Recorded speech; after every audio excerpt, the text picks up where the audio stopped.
Hello, sorry. No, hello, welcome, and sorry. I don't know why that's so hard, boys. I'm batting like 95% on that. I need to up those numbers. Hello, You're lower. welcome, and sorry. I think you might be like 85. Yeah, probably closer to We got 85. to we got to replace Jora Forest. Let's get rid of But do we also count the person when he messed me up there? That I feel like that wasn't Yeah. my fault. That's like a athlete complaining because the crowd is too loud. That's Yeah, true. I sound like Rory McIlroy. True. Okay. Well, welcome back, everybody. Happy Friday. This is the Maple Bitcoin Friday stream, live stream. I'm Jora. I'm joined by my good buddies here, Rajat and Forrest. And we got a good show in store today. This one's titled The World is Sprinting Towards Hard Assets. So we're going to talk about a couple different topics today. We might get into some of the core versus not. It's a big day today in Bitcoin. The version 30 of Bitcoin Core was released. But we're going to spend a lot of time talking about hard assets and the fiat debasement trade that's happening right now as everybody trades their savings accounts in for hard assets like gold and Bitcoin. And we see gold dripping. So, and then of course, at the end, like we always do, we're going to have some time for Q&A, hopefully. So if you do have any questions in the meantime, you can throw it in the chat with some caps and we'll try our best to get to them. And on your way in, make sure you press the like if you're just showing up for the live now. And if you're watching this later, give us a thumbs up here because we need this to be spread. So, boys, where do you want to begin here? Should we start with maybe something easy, the core versus knots? How are you guys feeling about this today? Is Bitcoin dead? Yeah, Bitcoin's not dead. I've actually been looking at the mempool, looking for large op returns. Have not seen them yet. Have not seen them in the mempool. Have not seen them in the blocks. Yeah, I mean, I imagine eventually they'll exist, but I think it's like there has to be a use case, which is again super weird that like the defaults were blown open when there's no use for them supposedly. So they're just allowing that to now be a use case. But I think that still takes time to develop. But there's cheaper ways to input data. So why would people use op return is kind of the question there. I don't know. It's all when you start, it becomes like circular thinking when you start looking into this too much, I think. Agreed. But yeah, I mean, nothing's happened. I don't expect, I mean, a lot of people expect this is going to be like the death blow of Bitcoin. I think there is no way that this is the death blow of Bitcoin. I disagree with a lot of people that I highly respect and know personally, all sorts of things. But I just, disagree with that aspect of it, that this is the death blow of Bitcoin. But I think that this isn't also Core 30 being released isn't the end of this either. I think there will be talks of, I think now it's going to go to talks of soft forks, which will be even more contentious and interesting, I think, actually. Yeah, I was actually just listening to a good, who was it? Oh, it was Walker, the Bitcoin podcast with NBK on there. He's actually, the one takeaway I got from that is because, I went a couple months without really saying too much on it, and people were starting to accuse me of being a fence sitter. So, I had to start talking about it a little bit. But going off of what NVK was talking about there, he basically said, like, you don't have to do anything. Like, there's this narrative between core and knots that you have to make this big decision about what you're going to do. But in reality, like, Bitcoin by design is meant to be moved, meant to move very slowly. And I think the default for anybody right now should just be simply to do nothing. Like, core 28, core 29, if you're still running those, like, you're fine. There's no major vulnerabilities in Bitcoin right now that need to be addressed, need to be updated for. And that's kind of how I said too, even though I did update my core to knots. I just think that there's no rush. You should never be any sort of rush to update anything in Bitcoin, whether it's your node, whether it's a wallet, whatever device, firmware, anything like that. You should always take some time because nothing's made to move fast in Bitcoin. That's the case with every software. You should not be updating right away as the update comes up. Like, yeah, they've tested it in a a sandbox before they release the update, so there's no bugs as far as they can tell. But when something hits the real world, it's it's hard to model that. So there could still be bugs with any updates. So you want to be slow to update anything, in my eyes. And the other thing too, like, I kind of understand the idea of like, not updating, because the truth of the matter is you running knots is not going to change somebody else running core 30 and allowing 100 byte op returns. yes, like the minuscule impact you'll have if you're not a miner is that you're not relaying that to the other nodes in the Right. network that you're connected to.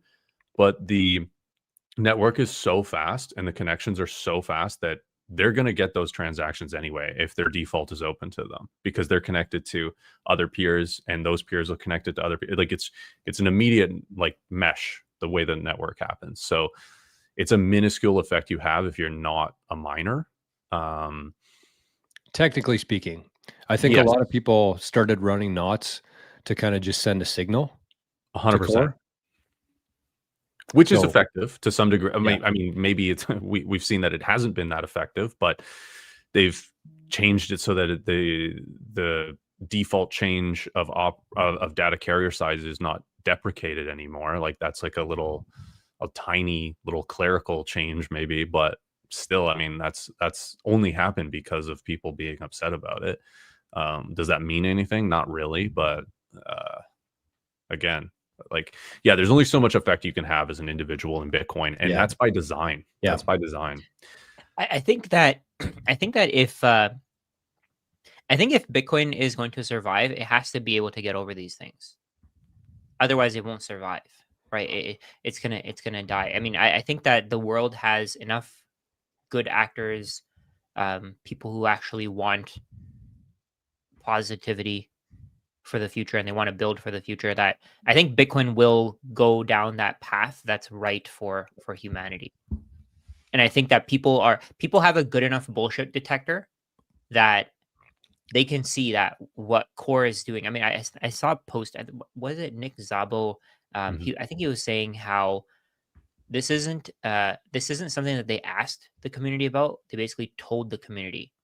So Bitcoin is supposed, like, Andreas Antonopoulos is the first person I heard saying this. He says Bitcoin is rules without rulers. What's happening here is they're I think core is trying to change this system into a system of rulers who create rules, and that's where it's headed with what we're going through right now. So with Bitcoin Core version 30, if they what is it, deprecate that feature for filters for op return, is that what it is? Yeah. So if they get rid of that filter, then they're forcing their will on other people, and I don't think that's the way that Bitcoin is going to go. Even if go ahead. Oh, I was just gonna say, yeah, deprecating means that like future updates beyond this one will plan to remove it. Yes. So that in a way is sort of a forcing function. However, like they'll argue like you're never forced to update, right? Like you can run version 26 or 24 of Bitcoin Core, but people aren't running version 1 of Bitcoin Core. So it's not really true that you can't update. There's just a grace period before being able to update. Yeah, and I feel like Bitcoin has that. I think Bitcoin has a foundation of people who truly want good for the world, and they're not going to allow Bitcoin to be used for things other than money. And those are the node runners, right? And over time, I think because the node runners truly believe in this thing and they very likely own it, they're not going to want to do something that harms the network.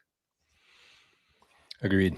I hope so. I mean, the counter to that again would just be like, we do need to stay vigilant, because there could be people that are not like the way you've described, that have infiltrated and are pretending to be that and purposefully changing small things to just start the slippery slope towards Bitcoin being another crypto.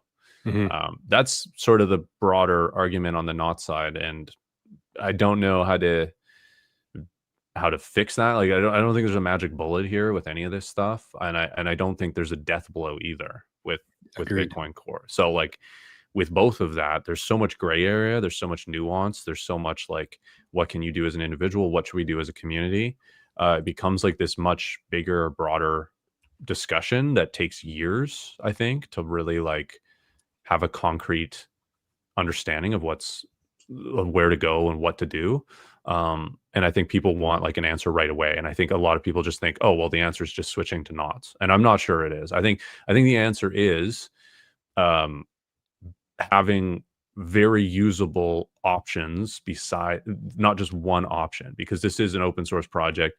You have consensus rules. If your software complies with consensus rules, it'll work. Like beyond that, there could be bugs as well. But like, Knots is basically core with added patches. So this was like literally when this started coming out, like in the spring of this year, my first thing was like, I think that we need decentralization around who holds Bitcoin, who mines Bitcoin, and the implementations of being able to run Bitcoin.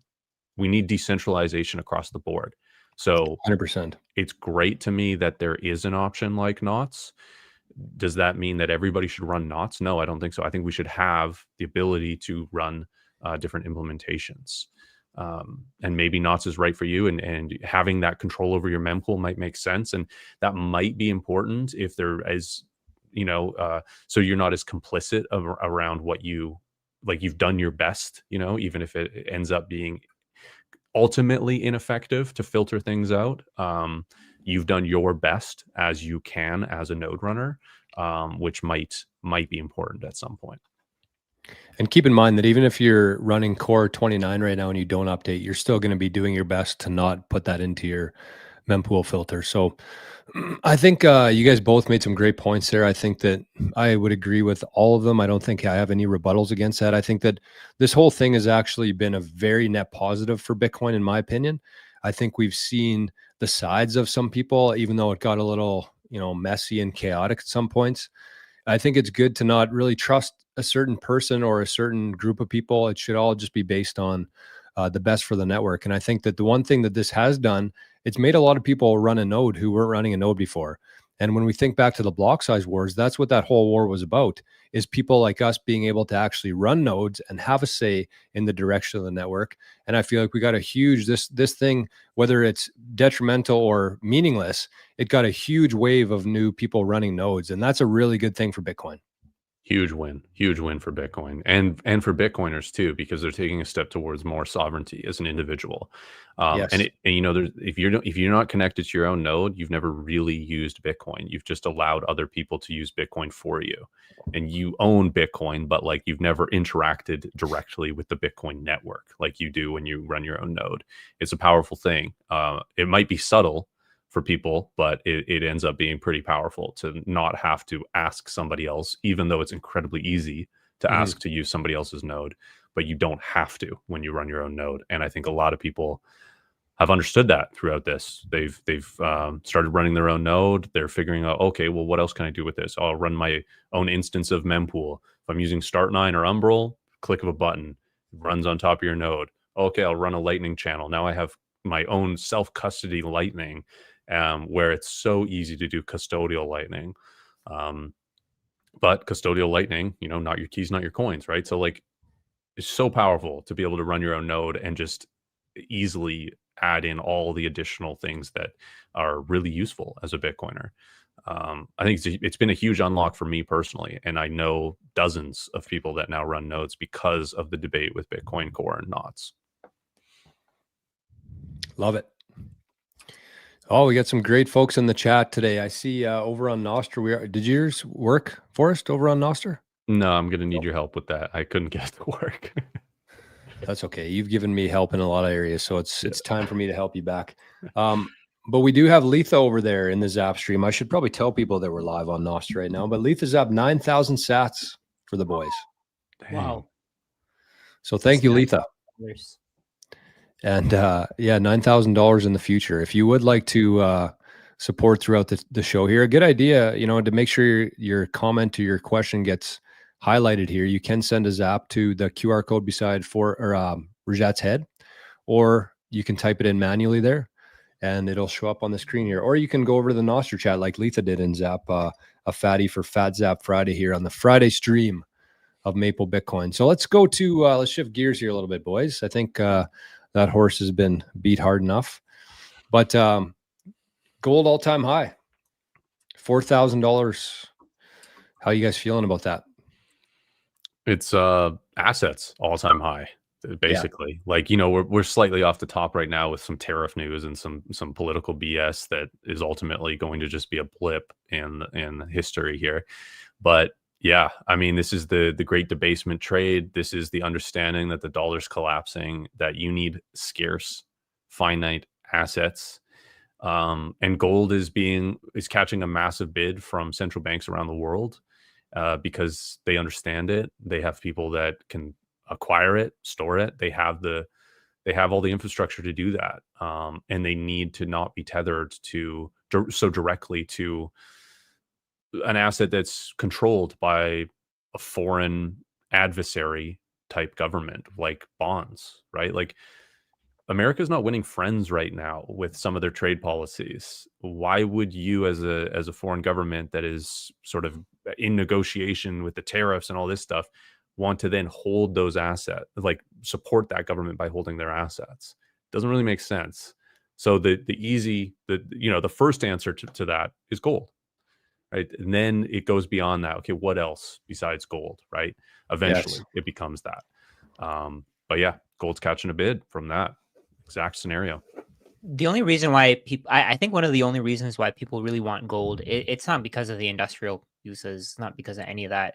They're just using it as a savings vehicle, right? And if now we have digital gold in Bitcoin, and Bitcoin is so much better than gold, and I think the world is still behind. I think we're still so early. People really haven't figured it out. I think a more effective way to say it is that gold is physical Bitcoin, because you can't do the only thing that Bitcoin is lacking is its industrial uses. In any other way, it's better as money. It's more secure. Let's say, for example, if you wanted to take gold across borders, how would you take it? You can't. So is it fair that your wealth is just stuck in one place? Right. You know what else is funny about this is, like, gold is catching this bid from central banks, but like retail is now jumping into it as well, and institutions and all this, right? They're saying, okay, well, I'm going to buy some of this because it's going up, right? And what are they going to rotate into? Like, they're now in the concept of a debasement type trade. It's probably like people are like trading gold like it's an altcoin right now. Yeah, like I think this ends up being good for Bitcoin. Like, retail that makes some profit from their gold trade, like GLD, right? They buy GLD, goes up, they sell it. They're going to rotate part of that into Bitcoin, probably, like a big portion of it. Everything is good either for Bitcoin or Bitcoiners. Like, I saw this post a couple of days ago from Chris Johnson. I don't know if you know him, but he said how these two people, he posted a picture of Sam Bankman-Fried and the girl. What was her name? Oh shoot, Caroline Ellison. Yeah, that was her. Caroline. So he posted a picture of both of them, and he was like, "These two are the reason why I have so much Bitcoin today. Because if they weren't who they were, then Bitcoin would be way higher right now, right? Because it would just be held by FTX. It would be the Bitcoin. It would be held by FTX if FTX didn't make those stupid mistakes.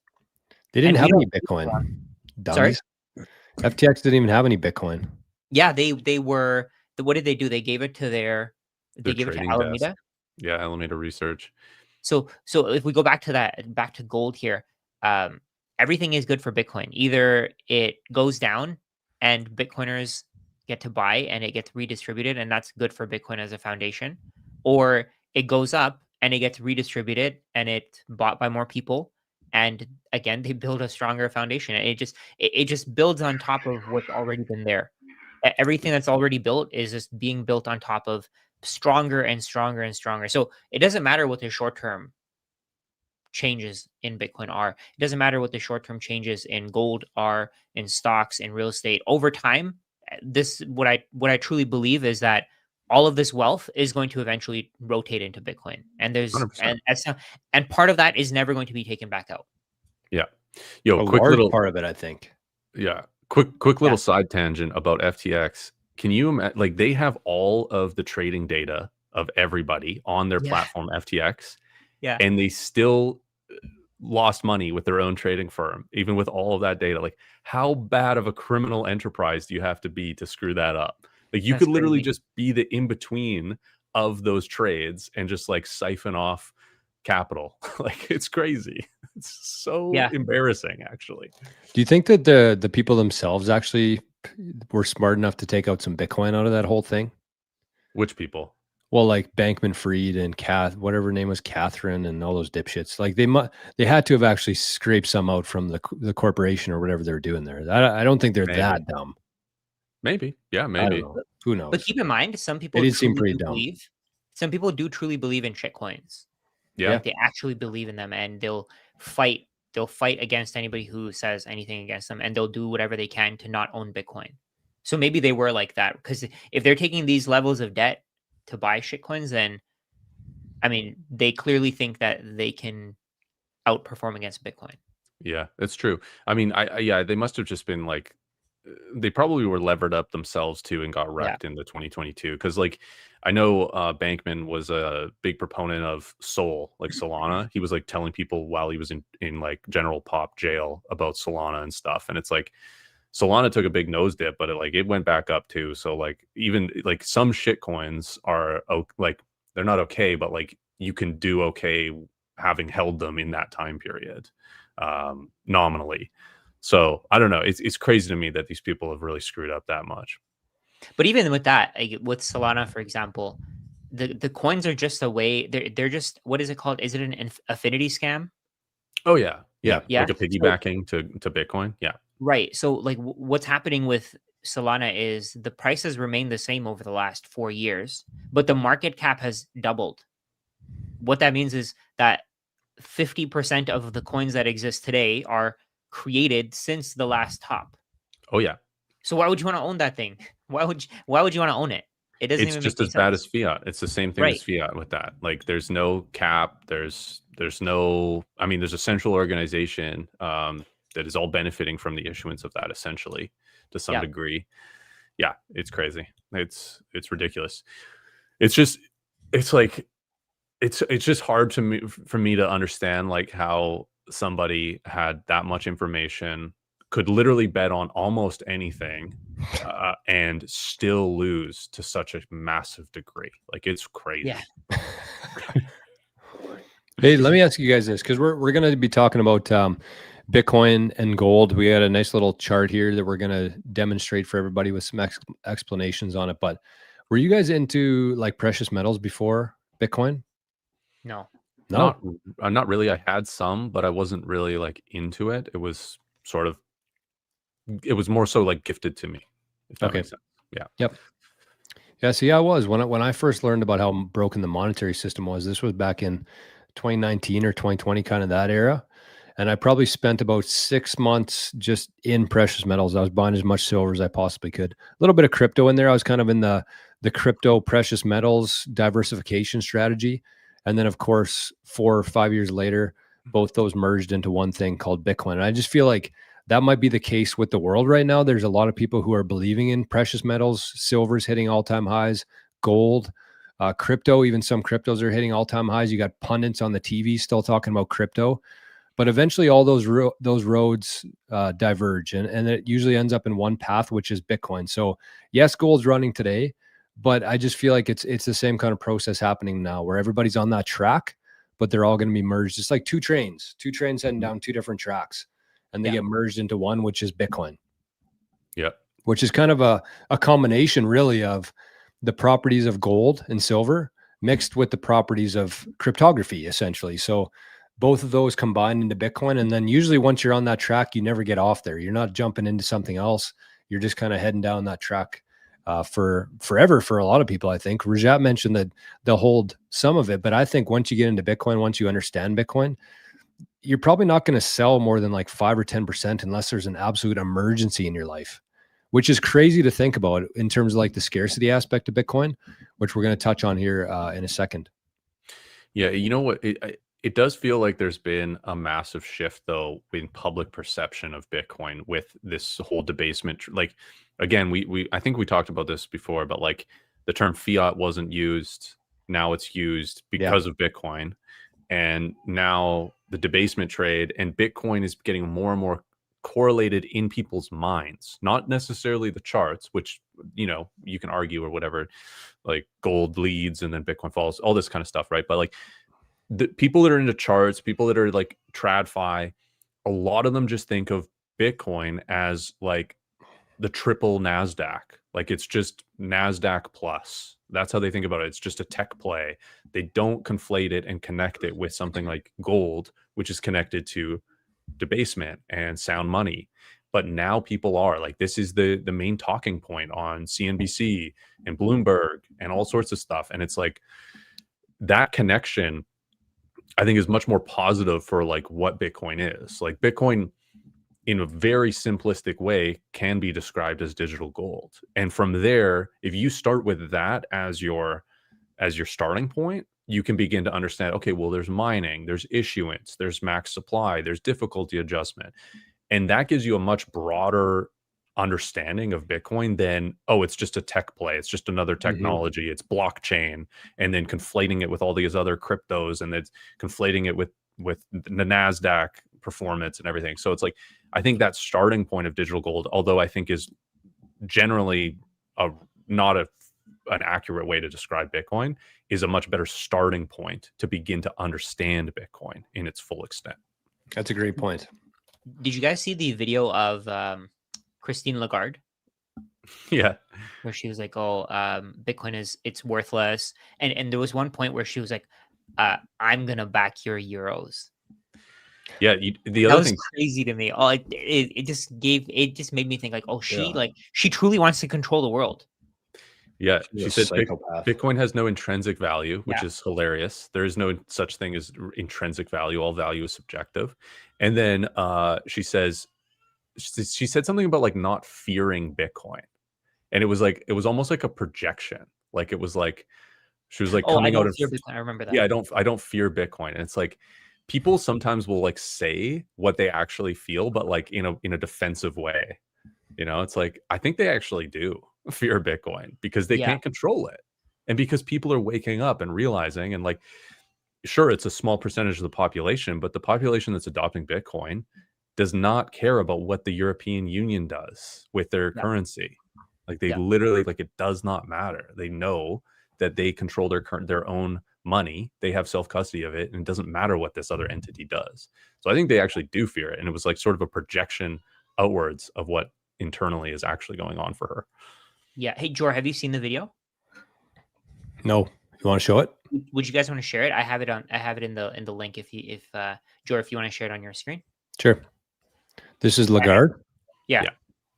This is actually a really good video. It shows you that, okay, these people are acting like it's like bluffing in poker, right? You want everybody to believe that what you have is the best, and everybody should continue to believe, or everybody else should fold because you're being all aggressive. But in reality, you have the shittiest cards, and that's exactly what's happening here.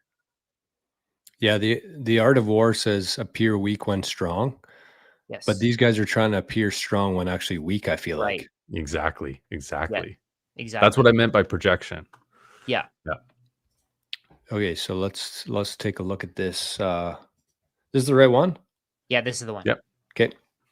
I'll speed it up a bit here just for shits and giggies. I don't like listening to these people more than I need to. You mentioned that it's that you think that it has no intrinsic value, which I personally do not agree. When you were as a guest on College Tour 3 years ago, I asked you what you think of cryptocurrency and Bitcoins, and this is what you had to say at the time. I actually have a son who invested in cryptos, yes. So I follow very carefully. And what have you taken away from that? That I would not put my finger in there. I've said all along that crypto assets are highly speculative, very risky assets. I'm concerned about those people who assume that it's going to be a reward, who have no understanding of the risks, who will lose it all, and who will be terribly disappointed, which is why I believe that should be regulated. My very humble assessment is that it is worth nothing. It's based on nothing. There is no underlying assets to act as an anchor of safety. If the day when we have the central bank digital currency out, any digital euro, I will guarantee. So the central bank is behind it. And I think that's vastly different from any of those things. I could repeat exactly the same thing. Really? Yeah. I'm just asking because do you know the value of the Bitcoin then? This is in May 2022. I know. But just to tease you a little bit, we got the graph. This is the graph. Yeah. So this is, let me point it out, this is like May 2022 when we spoke to you. 35,000, I think, for one Bitcoin, and now it's over 100,000. So your son, is he crying all the way to the bank with his crypto? He doesn't want to talk to me about these things anymore. He was very upset that I spoke about him. Really? Yeah. He's a true Bitcoiner. So you have no idea where he is right now. That's crazy. That's interesting. To invest in whatever they want to invest. But all I'm saying here, and I repeat it, is that there is no underlying value to it. It may well be that it prospers. It may well be that it lasts forever, but it may well be that it collapses as well. It's a risk, but as long as you are aware, you are informed, you know that it could go down, you know that it could go up. That's your decision. But I'm not giving investment advice anyway. This is not going to do that. Hi, I'm Jordi, and I study economics. And I want to get back on your remarks about cryptocurrency. You mentioned that that you think that it has no intrinsic value, which I personally do not agree. So what is the value of it? I think, especially in current environments we're living now with inflation. How much is inflation now? And now it's quite good, but in the COVID times, Thank it's you. Can you pause it? Can you pause it? Just to say for the people who don't know, I think 2%, Sure. a little bit more in the. Can you pause it? Latest reading in August. Did you see how proud she was of 2% inflation? Yeah. We're Which only is also stealing the biggest 2% from scam you. ever. That's wild to me. She's so proud of it. She's like, oh, it's 2%. It was 9%. Oh, we started stealing less from you, so you should be happy. Like, that's crazy. Yeah, and that was her gotcha. Yeah. Oh, we brought inflation down to 2%. That's great. Yeah. And she We're was so stealing proud less of from you herself. now. Oh, man. Yeah, jeez. I love that they had the Bitcoin graph right behind her head, the chart of Bitcoin. Dude, that dude was roasting her, man. Okay, should we finish? Yeah. Yeah, let's finish it. A bit more in the Netherlands. In the Netherlands, it's 3.3 and going up. So you're going to say that you It has think gone down Bitcoin is a better.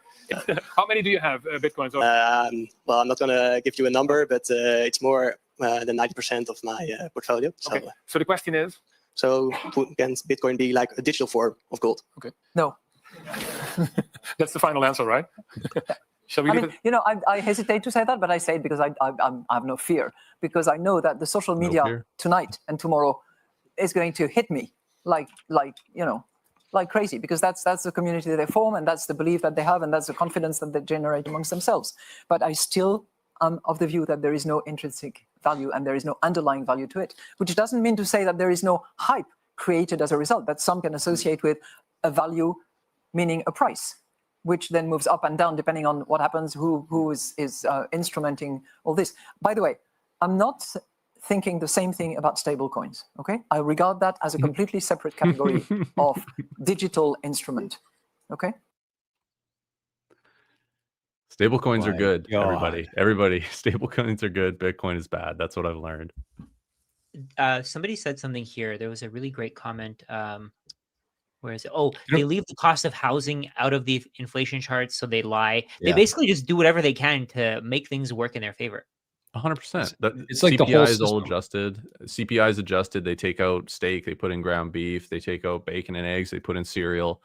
It's they get rid of a lot of the volatile like things in there. So like they don't account for gas prices and stuff, which is an input for every single thing, and is the leading cause of a lot of costs going up. Right? Yeah, it's ridiculous. Yeah, she says like, it's not backed by anything. That's what I was going to say. Like, maybe we should dive into that a little bit, because I think that so is too. probably the most mainstream argument that people have, is that it's not backed by anything. So when people say that, like, what's a good response to that? Just so people, and just let me pause here for a second, and sit on like that pause. But my question is, how would you respond to that when somebody says there's no intrinsic value of Bitcoin? And one thing I would recommend here is people either, get out your phone, get out a piece of paper. I'm not saying we're going to have the right answer, but we might have something that when somebody asks you that same question in the future, or brings up that point to you in the future, you have to be equipped with this kind of stuff. Otherwise, they're just going to think that you know nothing, and they're going to continue on. Whereas that's an actual opportunity, I feel like, when you're kind of in that moment and somebody asks you that, and you can actually have a legitimate answer for them. I think it's important. So what's your answer to that? You go ahead, Rajat. I can take it after. Oh, I was going to say, just ask them what intrinsic value means, because they probably won't even have an answer for that. That's true. Most people don't even know what intrinsic value means. They just say it because they hear somebody else saying it. I think that the intrinsic value aspect of Bitcoin, to me anyways, is that when you just kind of have to think about Bitcoin isn't really backed by anything. Bitcoin is the thing that backs everything else. And when you say that, maybe people might not understand that, but Bitcoin is the thing that's going to back everything. So if the US government were to come out with a currency tomorrow, a new medium of exchange, and instead of continuing the fiat road, they're going to say, hey, this is actually going to be backed by Bitcoin, or it's going to be backed by gold, or it's going to be backed by energy, or maybe a combination of the three.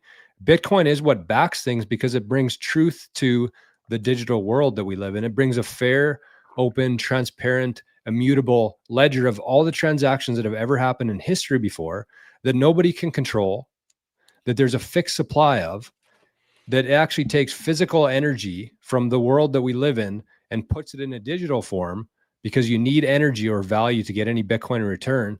And it's actually going to be the thing that backs other things. Does that kind of make sense? Yeah. Yeah. And my answer to this question of what is Bitcoin backed by, it's a really big conversation.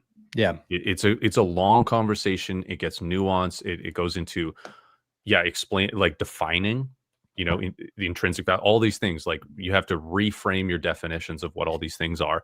So there's no quick answer to this when somebody asks that, what is Bitcoin backed by? But if somebody's technical, if you're good to get in the conversation, I would just say, what do we value in this world right now? We value data, compute, energy. That the Bitcoin network is the largest computing network in the world. It's the biggest computer network in the world, And the most secure. The most secure and backed by the most amount of energy that is enforcing the consensus rules of Bitcoin. And those consensus rules are incredibly valuable. The fact that there's a limited supply, which is unlike any other money, right? You have to, if you begin to understand that Bitcoin is money, then you have to start valuing, okay, well, what makes good money? And you start looking at Bitcoin, you say, okay, you can transport it, it's recognizable, it's divisible, it's protected by the most secure network in the world, and nobody controls it. And it's controlled by everybody that uses it in a real sense. And that is what provides that's what backs it, right? It's all of these little things that backs it. And the fact that nobody can make more of it. And the fact that if somebody does fork off Bitcoin, that it's incompatible with Bitcoin. So they didn't make more of it. They made something completely different than Bitcoin.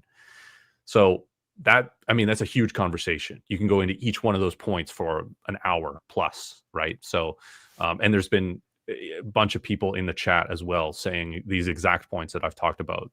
Each one of these could be what you bring to somebody that says, what is Bitcoin backed by? But ultimately, that's what I would begin to explain. Would you guys also say that it's backed by faith, that it can't be debased? It is backed faith, it's backed by faith initially math? because of because of maybe the lack of understanding you might have in the network. But it is backed by math and the system that's been built. But technically, I mean, in theory, if everybody agrees that, okay, we're going to double the supply, if everybody agrees to that, then it will happen, right? I'm not saying that it will, but I'm saying that if everybody does agree to that, then it will happen. So what I mean is, the system's built on incentives though. So like, even though that's technically possible, the system is what backs it. So the system is everybody having the incentive to not do that. So but that's technically, even that's faith, right? We believe that won't happen. And I genuinely believe that there are enough people out there who are running nodes, who own Bitcoin, who don't want to be debased, who don't want their Bitcoin stolen from them. But I think that in theory, it could happen. I don't think it will. Yeah. But in theory, it could, right? Yep. And I think that the belief that we actually believe that we need to have a form of money that can't be debased. And I feel like that's what holds it together. Because with gold, let's say, for example, with gold, we can believe whatever we want. But if somebody finds a store of gold somewhere in the earth, that gold is going to exist no matter what, and nobody can change that, right? But with Bitcoin, we have the choice to increase the supply if we want to, or if people don't want to, then it won't increase.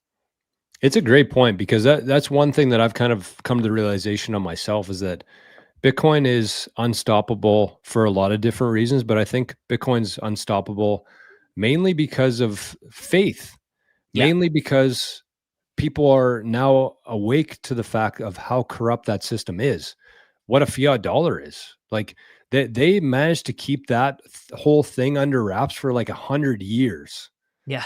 Like there was a very fringe community of people who were like, protesting Wall Street and these different things along the way. But like for the most part, even when they changed it from, the US gold holding gold only versus everybody else, and then to taking everybody off the gold standard, and then from printing, money into oblivion, it wasn't really until these last 5 years, I would say, maybe a little bit more than that, but where people actually understood what the fiat dollar is, what the problems with that is, what the Federal Reserve is, what the problem with centralized banking.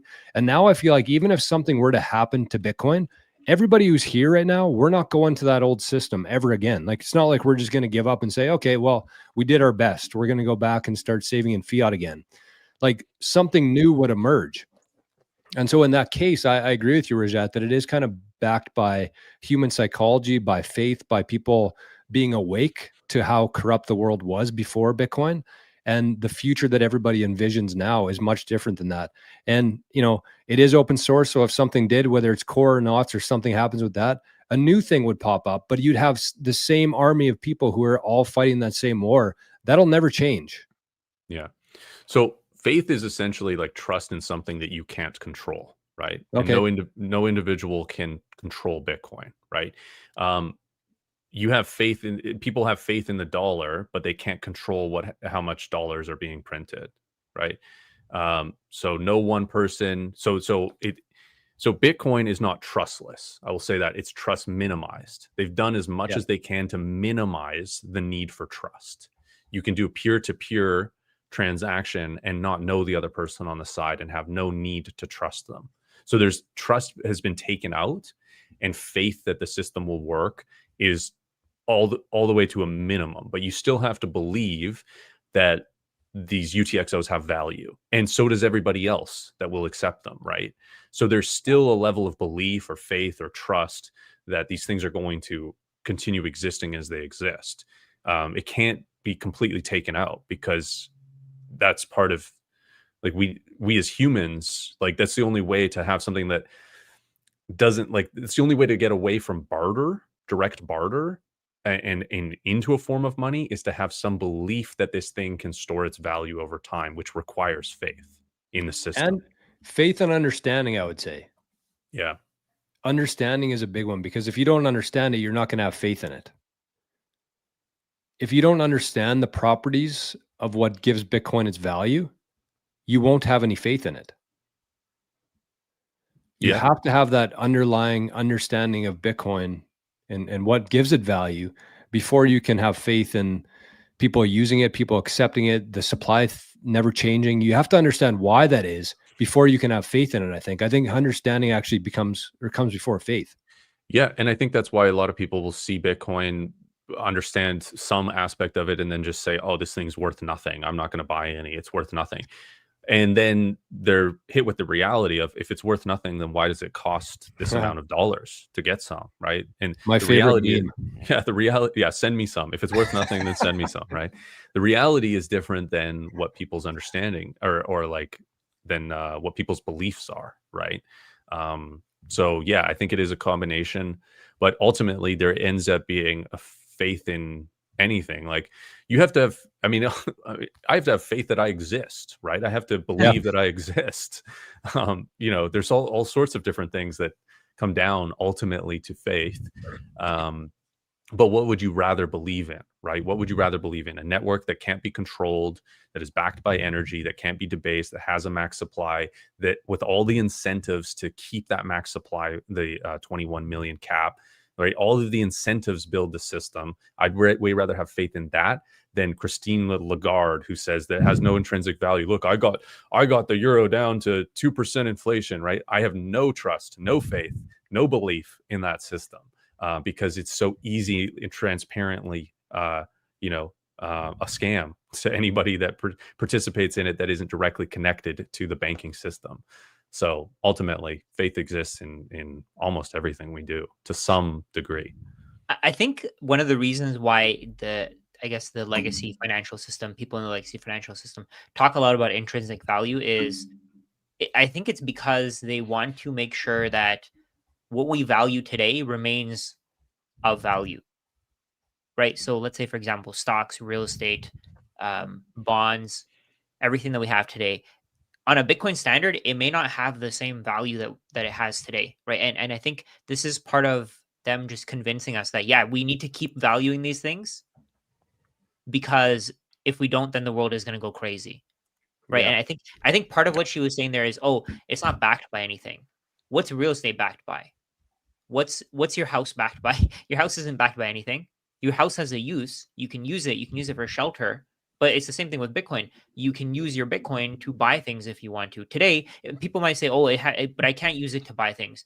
I can't pay for a coffee with it." Like, that's the most idiotic thing you can say. I can exchange my Bitcoin for dollars, and I can use those dollars to buy the coffee. Yeah. I can't use my house to buy a coffee either. And, like, you can't tear a brick off your house and exchange it for coffee, right? These are the kinds of stupid things that people say when they want you to believe what they have to say. But what you were saying there, it's just, it doesn't really make any sense. I feel like they want to make sure that the wealthy stay wealthy, because and she supports stable coins because she knows that with stable coins, with euros, the currency stays separate from the store of value. So the medium of exchange stays separate from the store of value. And I think that's the goal here. The goal here is to make sure that we separate the functions of money. We separate the medium of exchange and a store of medium of exchange and a unit of account function from the store of value function. And we want to keep the store of value function separate. We want to keep it in stocks. We want to keep it in real estate, because the wealthy own those things. And the wealthy can go to banks, and her bank, of course, her bank makes money from the wealthy people going to her bank and getting more euros created out of thin air. They create the product. Why wouldn't they defend it? Right. And that's why they're scared of it. Because let's say Blockbuster didn't say, oh, yeah, Netflix is going to do great. They were probably saying, oh, yeah, digital movies have no intrinsic value, right? I want physical. I want my DVD player. I want my VHS player. That's probably what they were thinking too, right? But that's not how the world works. The world goes to whatever is the best thing with with Bitcoin. There are so many things about it. Jor, if you want to share that chart, I feel like that would be perfect here, right? Because you can compare gold with fiat and with do you want to share the one that you showed first, and then we can show ours after? Yeah. One thing about Lagarde, it's her job to defend the euro. Like, it's her job to be a publicly facing figure. Like, she's not the one crunching the numbers, figuring out the CPI reports. There's other PhDs that are doing that for the Bank of Europe, or whatever, the European Union Bank. I don't even know what it's called. It's her job to come out there and pretend that the euro is a store of value. Like, that's exactly what you said there. There's a separation of those two things, but they're basically trying to trick people into believing that you can save in the euro, that you can also use it as a store of value, so they can strip that value out of it, right? And then extend all of the people that invest in assets. They can bolster those up by extracting the value out of the currency itself. Bitcoin, as you said, like, the store of value function is so important for Bitcoin. Like, money without a store of value function is the medium of exchange can be, like, again, dollars are a great medium of exchange. They're a terrible money. There's Bitcoin can be used as both. And the fact that it can be used for both means that it will eventually be used as both, but only because it continues to be a great store of value because of the intrinsic way that it's built. Intrinsic. Are you able to bring that chart up? Yeah, before I bring the chart up, we got a couple different shout outs here. So number one, Cedar Sats sent in 8,999 sats. I guess you wanted to be one sat less than Letha. So thank you, Cedar Sats. That's a fatty for today. We had 373 from a random individual, a couple 111s. I believe that would be from Samantha. Somebody sent in 737, which I believe is also Cedar Sats. That's his new Zap. He's got 737. 3690. Nice. Fat Tesla Zap from Alexandra over in Germany. And we got 888 from Pauly D. Rajat has disappeared on the boys. Nice. But big thanks, everybody there. What happened here? What's this? Oh, Cedar Sats also commented about Maple lifetime school membership. So I just put that in our private chat so we could address it afterwards. Good call. I got to send Cedar a couple things, so I'll do that right after the show today. Perfect. Okay, so this here's the chart. So this is when we started the show today, Rajat, Forrest, and I, we were talking about gold and Bitcoin. And I was like, you guys, let's talk about this chart that I found on Google. I love this chart. This is pretty clear, I think, for anybody with a couple brain cells up in their noggin there. But it just shows, it compares gold, Bitcoin, fiat currency. It talks about the durability, the divisibility, fungibility, portability, verifiability, scarcity, and the track record of all three of them. So those are all the aspects that make money sound, basically. Every single one of those. You need to have every single one of those for money to be really good, to work really well. To some degree, right? Like they need to be, and there's the degree of variability within all of these. But yeah, if you were to explain currency to somebody, what makes good money, hitting a plus on every single one of these would be good money. I think one of the important things here is that each of these functions, each of these features or each of these characteristics helps your money to fulfill the functions of money. Yes. So let's say, for example, you have durability. If you don't have durability, you can't use your money as a store of value. If you don't have divisibility, you can't use your money as a medium of exchange. If you don't have fungibility, you can't use it as a medium of exchange or a unit of account. If you don't have portability, you can't use it as a medium of exchange. You can still use it as a store of value because let's say there are other things, let's say stocks, you can't really move them around, but you can use them as a store of value. The goal here is to have a balance of all of them. That balance is the key. Some people will tell you, oh, it's not fast enough because I can't transact in 2 seconds. And they'll show you some random shitcoin. But that shitcoin probably isn't as scarce, or it doesn't have the same track record as Bitcoin, or maybe it's not as verifiable. Maybe it's not as saleable. Yeah. Yeah. These all add up to the value of it as money to some degree. And they all have, they affect the store of value function or the medium of exchange function to some degree. And even like, there's also like recognizability is the other one that's kind of not on here, but that's also like a unit of account. I mean, it's all, there's different things that make up the value of money, which are all these characteristics. Yeah. One of the things that I think is really important to take away here is that because gold isn't divisible or portable, we were brainwashed into believing fiat currencies are real money. Yeah. Yeah, they tricked us, and they tricked us with saying, hey, you can redeem this paper money. Like, it wasn't like all of a sudden there was government issued bills that were denominated in its own denominator. And it was gold certificates that were stored in a vault, and the paper certificates were redeemable for that gold. So it was 1 ounce or 1 pound or whatever, right? Kilogram, whatever it is. That was what currency, that's what paper fiat currency was built off of. It was the paperization and tokenization into paper of gold. So gold failed as a medium of exchange and therefore cannot be money. I think the couple main takeaways from me on this is, number one, the only thing that Bitcoin loses to gold is track record. Gold's been around for hundreds of thousands, millions of years. Bitcoin's been around for 16. So, I mean, it's kind of impossible, it's impossible for Bitcoin to do something to get up to there. It's just time. But the other thing too, is that the big one that stood out to me is the scarcity. So both gold and Bitcoin have this scarce green, but in my opinion, and on Rajat's chart, this is the case. Gold should not be green. It was the most scarce asset before Bitcoin. But there's a big difference between something that's kind of scarce or pretty scarce, like gold, and something that's absolutely scarce, like Bitcoin. Yeah, gold has been increasing in the amount of flow, like the annual production of gold, roughly 1 to 3% for a very long time. So that's relative to the amount of gold that's already been extracted. So that's increasing the amount over time. That 2% is relative to the amount of gold that's already been extracted, right? And yeah, so 1 to 3%. So I just averaged it 2.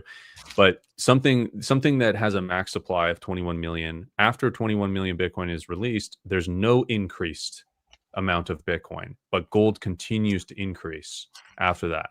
And we can assume, based on history of it staying within that range, that it will continue into the future as well. And and the difference between the difference between increasing a little bit every year and increasing none is it's there's no compare. It's like the invention of zero, right? There's no comparison. Yeah, one thing will just get debased until forever, and the other thing doesn't. It's a binary thing. It's like saying that Bitcoin is going to have a tail emission. Yeah. Yeah, it is. And yeah, I mean, it's just it's crazy how different that is. And that function alone, if Bitcoin is more valuable in its scarcity, again, that's a value proposition of that characteristic towards Bitcoin and against gold. And the track record of gold being a store of value, right, is a positive here. But if it fails as a store of value, right, it's failed as a medium of exchange.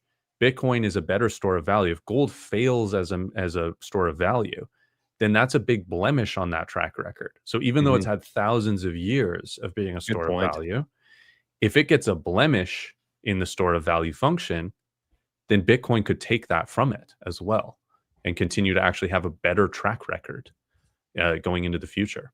Great point. Great point.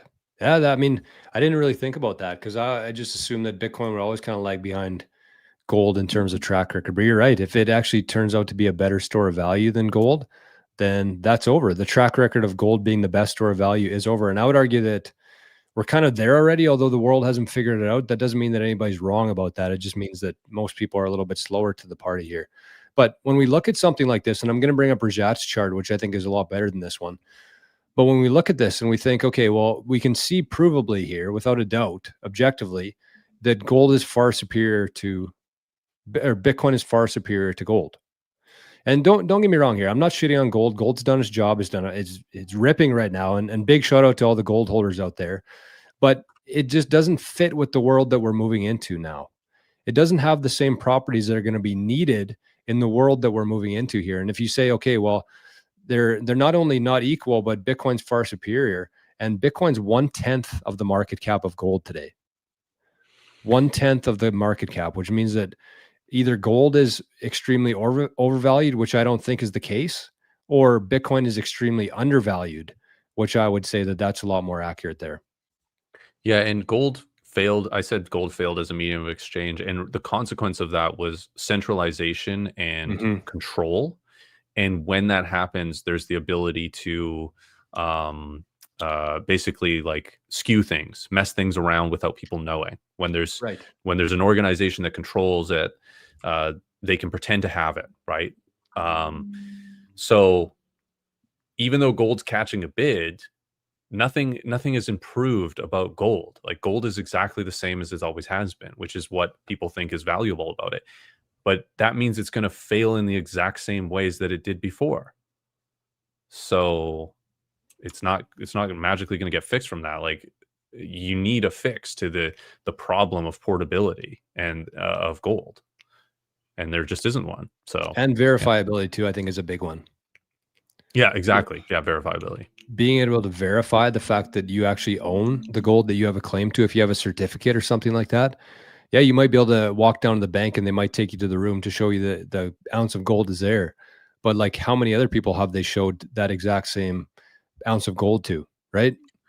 And it comes down to even holding physical gold. Like this isn't real gold. This is just a thing like this, but it sure looks like gold. Yeah.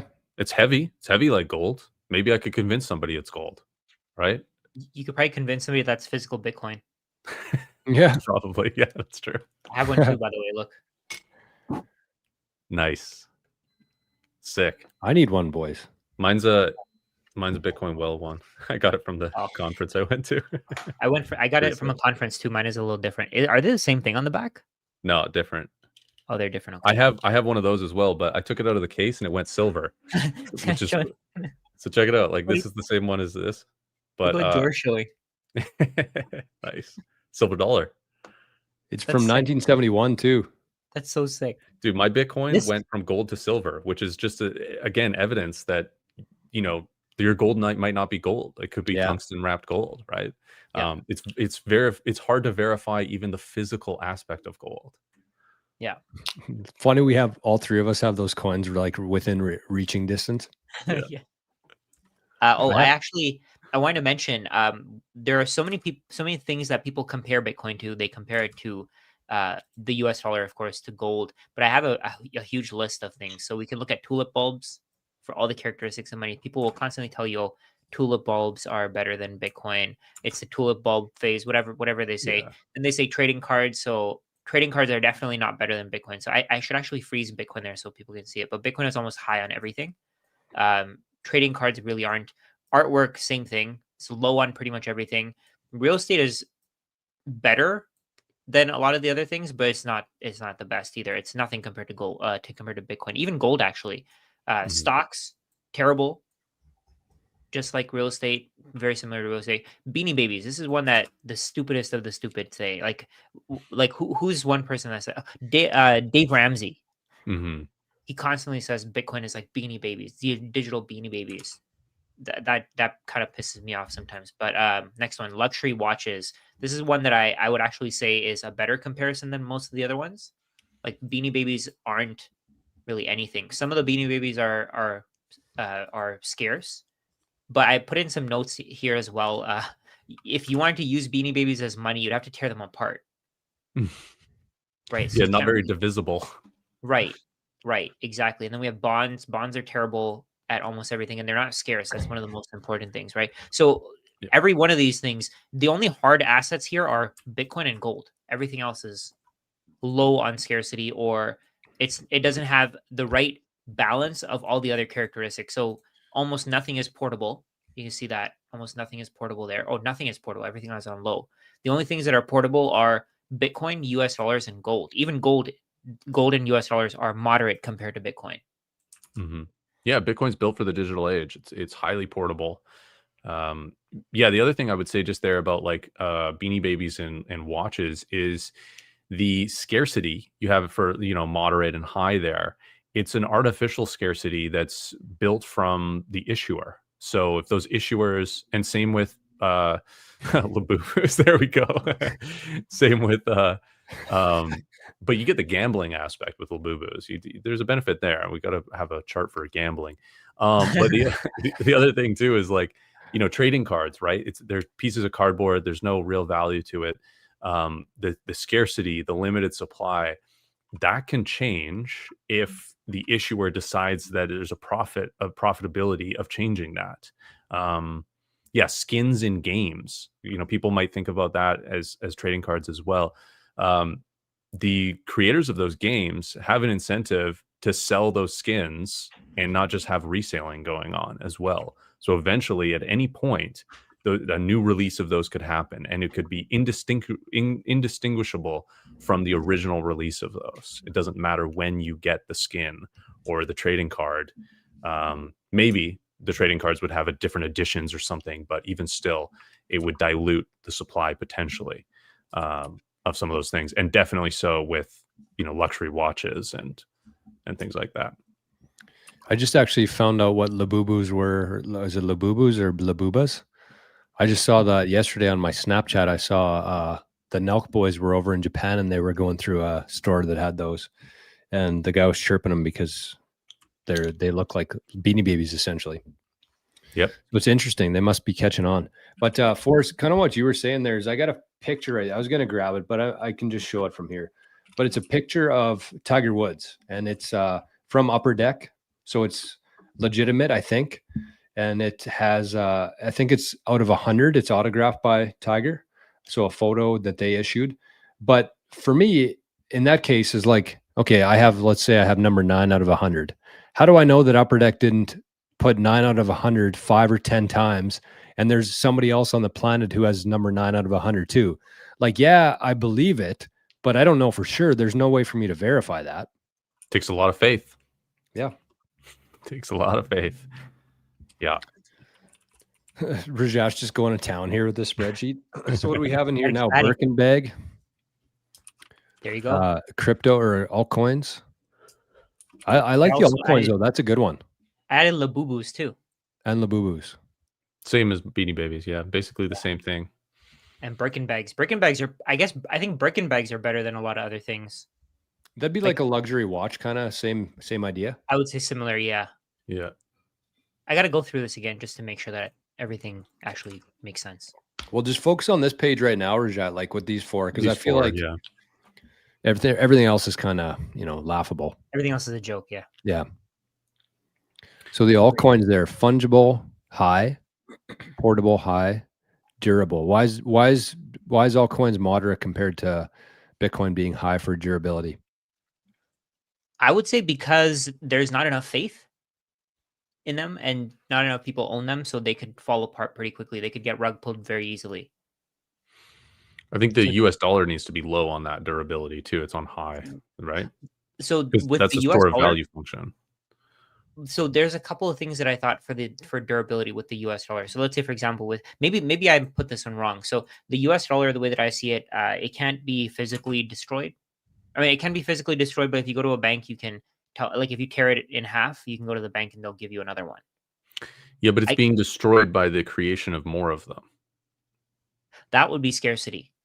Oh, scarcity. Okay. Okay, So durability is more of like a sense of like, guess is this it would be high. destructible? Because you can't really destroy an Okay. altcoin. I guess the people who create them, they can destroy it, like they can just turn it off, right? Yeah, that's what I was going to say. Like because it's not decentralized in the way that Bitcoin is. I would Yeah. say that it is actually low on the durability because if there's a CEO, there's somebody you can pull the plug. That means that at any time they could go to zero, destroyed. Yeah, I mean, maybe it depends on the project, right? If it is open source, one person could continue to run whatever the validator or node is, and yeah, it's going to go to zero, but technically it still exists. Pulling the plug maybe wasn't the right. I guess that kind of goes back to scarcity too. I was going to say they could increase the supply or change something that has a really negative impact on it. They have the ability to do that. Like if they had an update that had a big bug in it where something happened, you know what I mean? Then it would pretty much lose all. It would be destroyed in that sense. That's true. Yeah. There could be a bug, catastrophic bug failure in an altcoin for sure. Whereas with Bitcoin, the one thing we're noticing right now is like even if there was a bug that was pushed into core version 30 as an example, the majority of people still wouldn't be affected by it because most people are very slow to update that. So I don't know what that would look like in terms of if you're like a validator node on a crypto. I just don't know enough about that, if there's automatic updates or if it gets pushed through automatically. But Bitcoin is very slow by design for that reason, that there would be never a bug that just gets quietly pushed out to everybody. It's a much more rigorous process, I think, to do that, which makes it more durable. Yeah. What's this? Is this you, Rajat? I sent it in the chat. Why did it split say it all up? Oh, it's because it split it. That's why. Somebody asked what is a Birkin bag, and I just wanted to send a link. Dude, that's my Bitcoin private key you just shared there. So it's a huge link. I don't know why I don't know why it separated the words, but I'll just send I'll send a link for the actual bag. They're like $30,000 bags, by the way. Like these things are mad expensive. Like people collect them. Oh yeah. Right. Sure. There's 40. Like I see one here for 47,000. I see one here for 55,000. It's crazy. Yeah. I have an interesting thing I want to discuss here quickly. I see Cedar Satz's comment here. I hate putting Forrest out of screen here, so I'm going to whatever.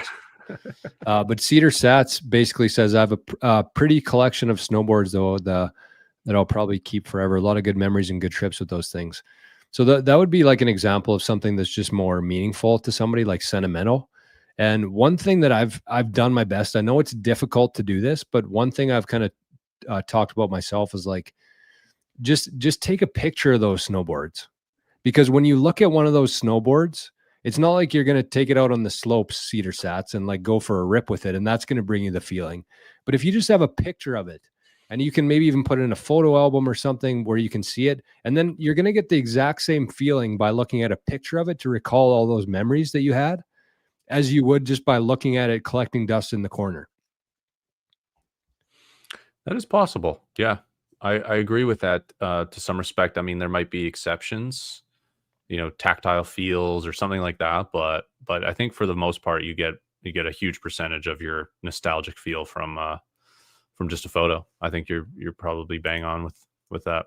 Just looking at it, like just looking at it, it would bring back the exact same memory. I think if you just looked at a picture of it, you would feel that same sensation. It's almost like when you hear a song 10 years later, it kind of brings you back to that point. Or when you smell something, it takes you back to that.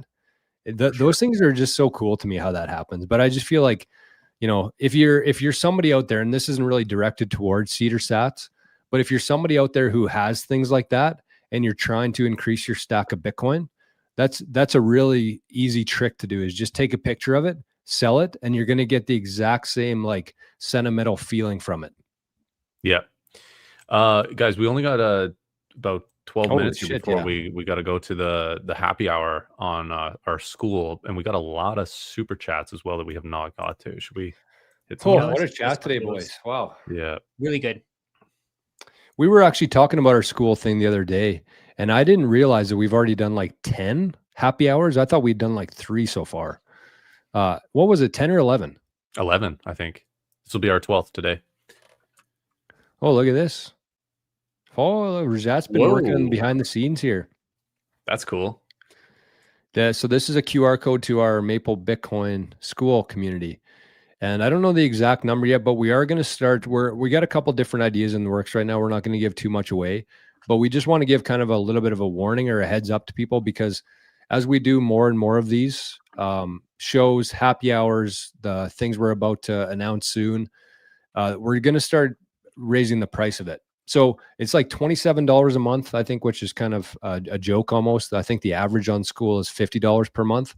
And there's a shitload of stuff in there for you. Not just the community aspect of it, the 3 of us, everybody else, but content. There's a lot of exclusive content in there. So if you're looking to learn and kind of grow your conviction, grow your rounding around Bitcoin, you can go there. And every week after the show, we do a happy hour with the community. So thanks for bringing that up there, Rajat. Should we get to some of these super chats?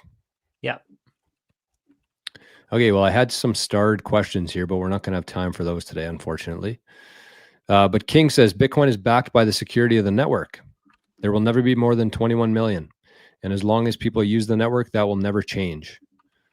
And that was King. King sent a couple here. And wow, follow up. And if there will never be more than 21 million, it cannot be debased, which means your energy will not be stolen from you, which means it's worth it. Great points. Yep. Great points. DJ says, best, safest platform to buy Bitcoin on. I wanted to highlight this. Forrest and I both, we don't work, we're not sponsored by Bitcoin Well, but we have a pretty good relationship with them. So that's who we, speaking for myself and Forrest here, of course, that's what we would recommend here in Canada. You can also use them in the US. And I love River personally. I have kind of an account. I can't buy Bitcoin with River, but I just love the fact that they have proof of reserves, which is a big one, I think, if you plan on leaving your Bitcoin on the exchange, having proof of reserves there.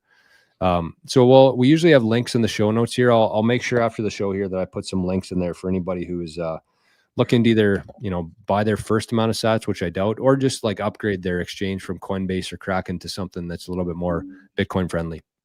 The majority of exchanges are going to be safe for a temporary place to buy Bitcoin and store it and then transfer it to your self-custody. I think one risk that people often have an oversight on is just the fact that these exchanges go down for maintenance or their servers fail exactly when you need them, right? Yeah. Like when there's the most activity on them is the most likely that they're going to fail. And that's probably when you're going to want to be on there as well, buying the dip or whatever it is. So signing up for a couple of them is a really good idea. Finding the ones that you like the best, decent fees.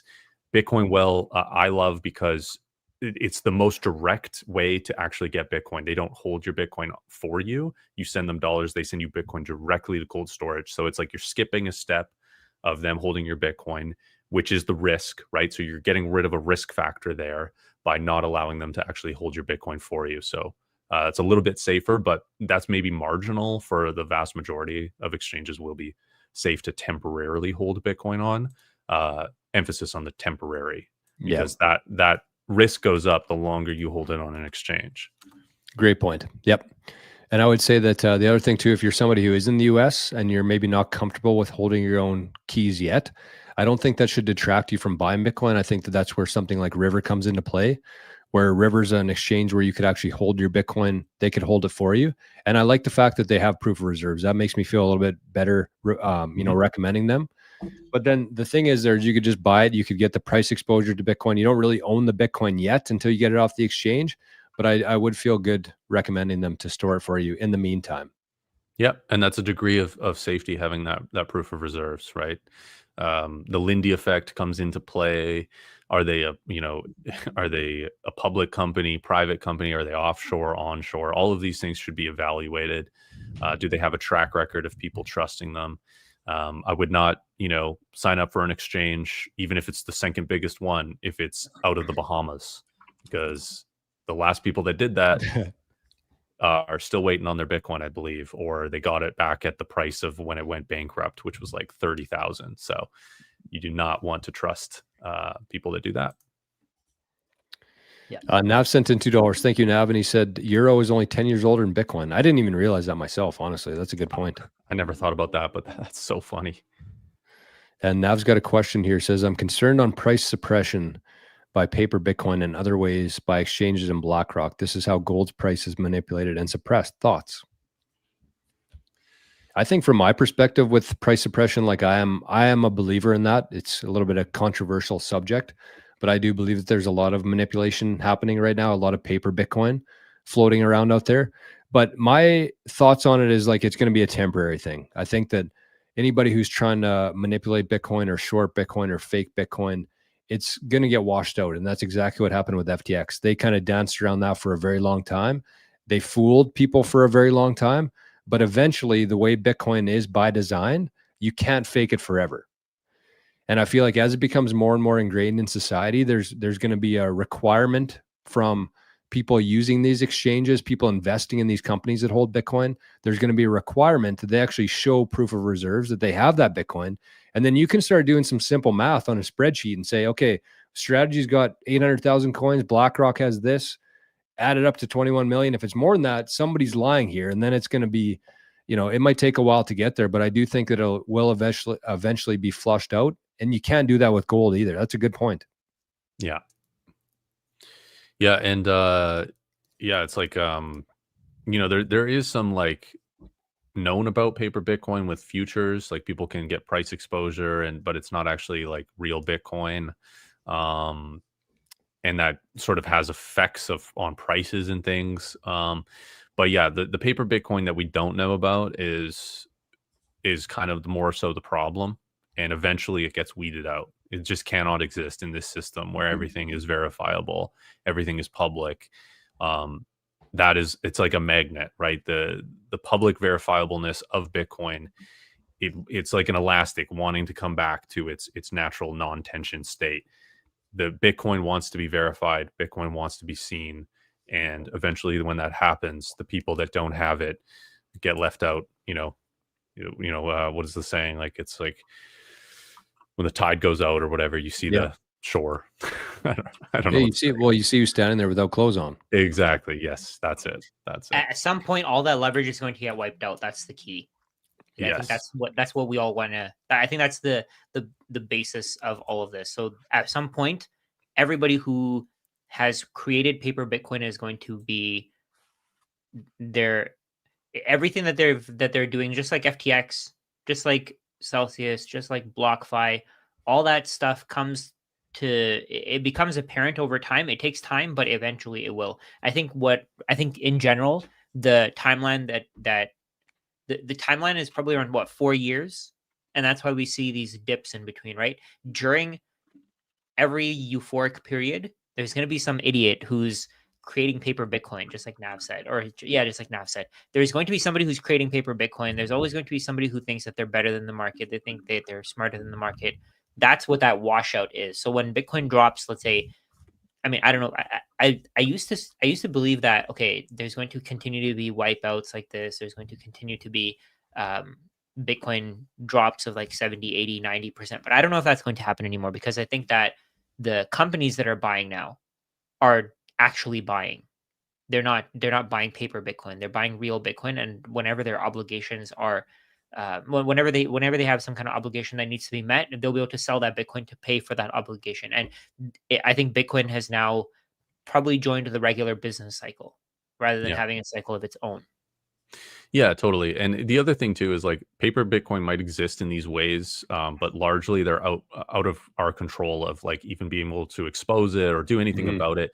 The only thing you can really do to make sure like the best effect you can have as an individual against paper Bitcoin is to take self-custody, because you have a claim to Bitcoin. That Bitcoin is in a big wallet somewhere mixed up with a bunch of other people's.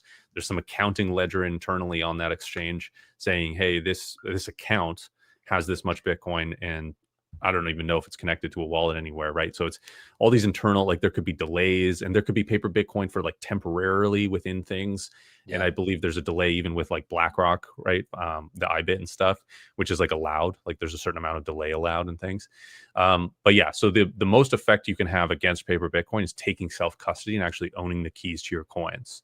Because now you know, okay, I have 0.1 Bitcoin, and I have the keys to it. That's not paper Bitcoin. I've done my part as an individual. Yeah, and if everybody did that, they'd have way less to manipulate with. Exactly. But it is it's a path. It's not an easy thing. You shouldn't just get into Bitcoin one day and secure it the next day. There's a learning curve, and you kind of have to go through it. You can't really rush or cheat, shortcut Bitcoin. But eventually it will all get flushed out. That's kind of my theory anyways. The number one mistake early Bitcoiners make is leaving their Bitcoin on exchange. The number two mistake is taking self-custody too soon and taking their coins off the exchange. So there's a sort of a parity there, or like a paradox, I guess. But it's just be ready to take self-custody. Yes.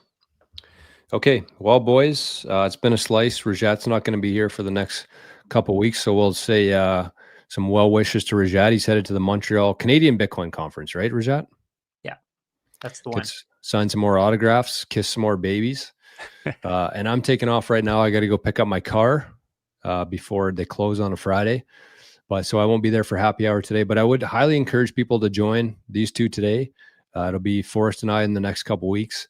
And you're also going to get access to all the happy hours that we've done so far. So if you really want to go ham and start taking in some Bitcoin content, it's some pretty high quality stuff in there, I would say.